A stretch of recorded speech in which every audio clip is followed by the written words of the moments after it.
सुधाव मान्य आहे। तुमच्या सुधावनुसार पुढील सुनावणी आम्ही अचलपूरमध्ये परतवाड्यामध्ये वाढनुसार पूर्ण वाढनुसार ठेवू आम्ही। आता समजलं आम्ही हे नोटिसा पाठल्या। एक मिनिट गोंधळ झाल्यावर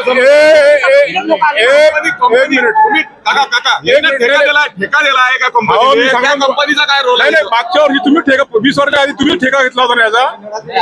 अमरावती वाल्यानं याचा या अचलपूर नगर परिषदचा ठेका घेतला होता, तुम्हीच घेतला होता त्यावेळेस ठेका।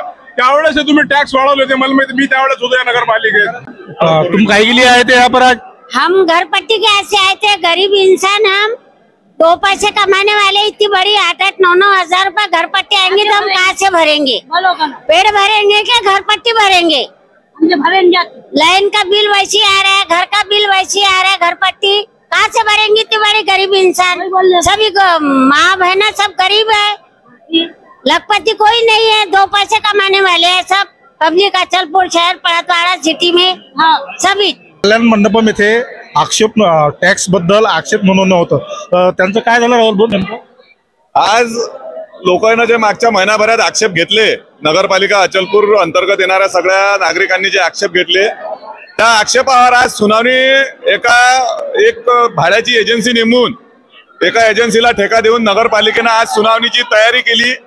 परंतु त्या एजन्सीनं फक्त नगरपालिकेजवळून पैसे घेऊन घेतले, सुनावणीची कोणतीही तयारी केली नाही। टाउन प्लॅनिंगचे ऑफिसर आले, नगरपालिकेचे ऑफिसर, टाउन प्लॅनिंगचे ऑफिसर सहल करायसाठी आल्यासारखे इथं बसलेले होते आणि कोणतीही सुनावणी घ्यायची तयारी केलेली नव्हती, सुनावणी घेतली नाही। लोकांना जबरदस्ती लोकांच्या सह्या घेणं सुरू होत्या, आमच्याकडे या कागद द्या आणि कागदावर सही करून द्या, अशी जोर जबरदस्ती लोकांना सुरू होती आणि एकत्र पूर्ण शहरातले लोक बोलावल्यामुळे इथं भरपूर मोठ्या प्रमाणात गर्दी झाली। यांचं कोणतंही नियोजन नगरपालिकेचं नसल्यामुळे ते सगळं कोलमडलं आणि सगळे लोक एकखट्टे कल्याण मंडपामध्ये घुसले आणि यांना सुनावणी घेण्याची तयारी नसल्यामुळे हे सुनावणी घेऊ शकले नाही। पूर्ण शहरातल्या 4-5 हजार आलेल्या लोकांना हा नाहक त्रास दिला गेला। त्यासाठी आम्ही सर्वप्रथम नगरपालिका प्रशासनाचा सीओचा निषेध करतो आणि लोकांना होत असलेल्या त्रासाबद्दल सीओनं माफी मागावी, अन्यथा सीओच्या विरोधात मोठ्या प्रमाणात आंदोलन केलं जाईल याची नोंद घ्यावी, हा इशारा या माध्यमातून आम्ही सीओ नगरपालिका अचलपूरला देत आहोत। नगर परिषद तर्फे कर आकारणी सुरू आहे। वाढलेल्या करावर नगर परिषद मध्ये आक्षेप नोंदवले होते सर्व लोकांनी। त्या नोंदवलेल्या आक्षेपात टीपी समोर, नगर रचना समोर आज सुनावणी होती। लोकांनी इथे एकाच वेळेस सर्व लोकांनी गर्दी केल्यामुळे सदर लोक हे ऐकायला तयार नसल्यामुळे आजची सुनावणी ही तर रद्द करण्यात येत आहे आणि पुढील सुनावणी ही सुनावणी पुढील काही दिवसांनी होणार असून सर्वांना परत नोटीस देण्यात येईल। सर, आज जनतेचं असं म्हणणं आलंय की आम्ही आज पैसे खर्च करून आमचे कामधंदे सोडून तर त्यांचं काय सर?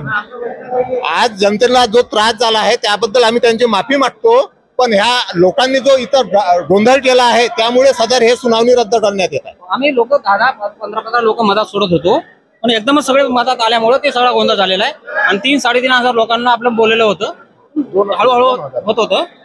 तर आम्ही 2000 लोकांना बोलावलं होतं, परंतु इथे लोक 5000 हजर झाले। ज्यांना नोटीस गेली नाही ते पण हजर झाले, त्याच्यामुळे ते फक्त गोंधळ झालेला आहे।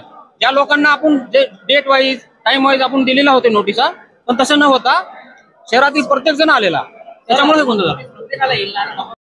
दादा, तुम्ही कल्याण मंडप कशासाठी आले होते? त्यात मी सगळं जे कर आकारणी यादी यांनी पारित केलेली आहे त्याच्या आम्ही ऑब्जेक्शन घेतलेलं आहे। ऑब्जेक्शन घेतल्यानंतर त्यांनी आम्हाला कोणती सुनावणीची नोटीस दिली नाही। सुनावणीची नोटीस न दिल्याने आता आम्हाला माहित पडलं की 27 तारखेला कल्याण मंडपमध्ये सगळं सभा आहे आणि सर्व लोकांनी सुनावणी होईल आणि वेळ दिलेला आहे 11 ते 6 वाजेपर्यंत। आम्ही 11 वाजेपासून उभा आहे, इथं कोणताही जबाबदार माणूस सुनावणीसाठी हजर नाही। टाउन प्लॅनिंग ऑफिसर इथं यायला पाहिजे होतं, त्यांनी सगळं ऐकलं पाहिजे होतं आमच्या। आणि हे जे कर आकारणी यादी तयार केली आहे 4 वर्षासाठी, प्रस्तावित जे कर लावलेली आहे हे सगळं बिनबुडाचे आहे। कोणत्याही व्यक्तीने म्हणजे ते बांधकामात फेरबदल केलेला नाही, काहीच नाही, सगळं बिनबुडाचे। सगळं ज्याची टॅक्स फक्त 500 रुपये आहे 5000 करून टाकली, ज्याची टॅक्स 1000 रुपये आहे 10,000 करून टाकली, ती बिनबुडाची। म्हणजे हे सगळं वस्ती परतवाडामध्ये सगळं गरीब लोक राहतात, फायनान्शियल कॅपॅसिटी नाही.